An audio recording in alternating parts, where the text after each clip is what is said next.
I want to talk about believing in yourself and filling up your own cup.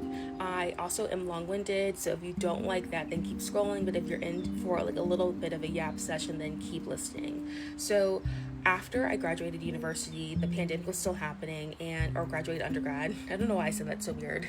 I graduated undergrad, and there was a lot of uncertainty, and I was on track to apply for law school and to do that whole thing. But I've always been someone who really benefits from in-person learning. Like, well, I work remotely right now, so evidently, like, and I enjoy it. Like, I do not see myself trying to go back to a traditional office setting. Like, I really appreciate when we're working remotely and having that flexibility in my schedule, right?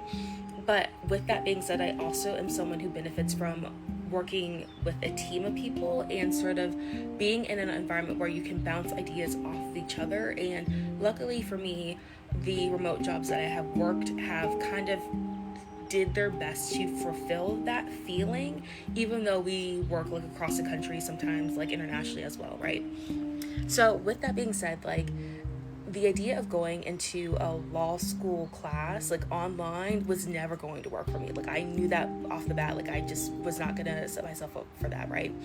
And so what that meant was there was a lot of uncertainty after graduating, because I had sort of like two paths laid out in front of me. One was kind of more traditional, and it was going to be like more political related, and like very much everything that I was doing in undergrad, just kind of continuing that, like, train, right? And then there was another path where I love pop culture. Like, I love pop culture, I love fashion, I love beauty. It's something that I talk about all the time with my friends. I send my friends like hours long voice notes per week about something that I am passionate about with pop culture, fashion, beauty, etc. Right? Like, it's something that I've always been passionate about. It's something that my mom and I talk about as well. Like, she is my first beauty influencer. Like, whatever she was doing regarding fashion and whatever, like, that's kind of what I followed. So there's always been that love in the back of my mind, but a part of me felt like, okay, I don't know if I'm creative enough to enter into this field, because I don't know what's available for me to pursue, right?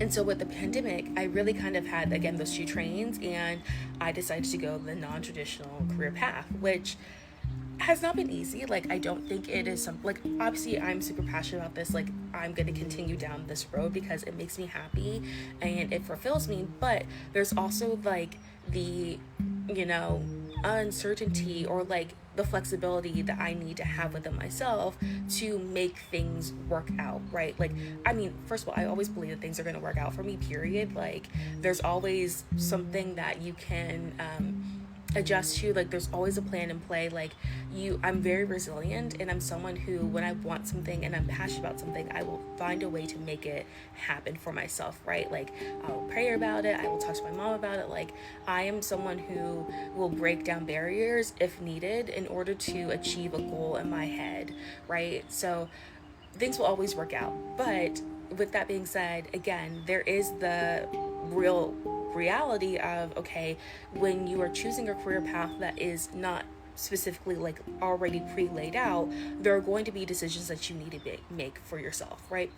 And I think along that line, or along that journey, there were moments where I felt kind of uncertain about myself and feeling very down about what I had chosen to do.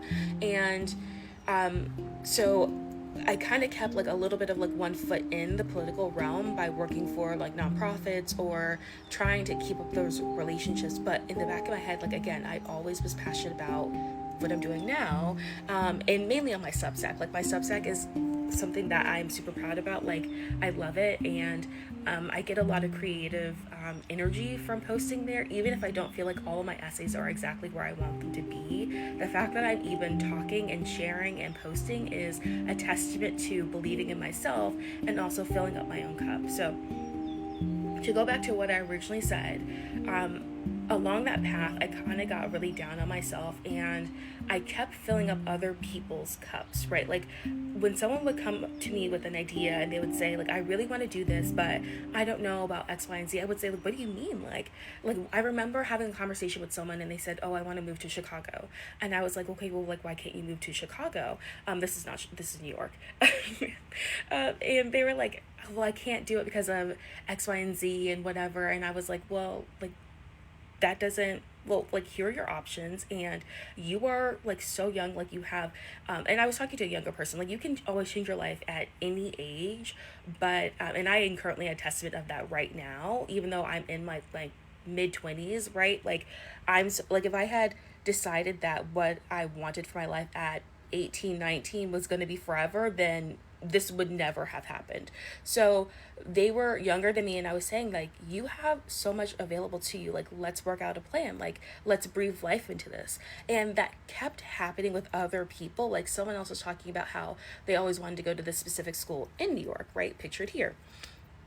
And I was like, oh, well, like, let's make this happen, like, apply, like, keep doing it, like, don't take no for an answer, like, see about all the options. Like, I was breathing life into so many other people, but when it came to myself, I was getting more beat down. Like, I was thinking, oh, well, again, I'm not creative enough, or I'm too afraid of being perceived, I'm too afraid of like being seen as trying, and so therefore I'm just not going to do it, right?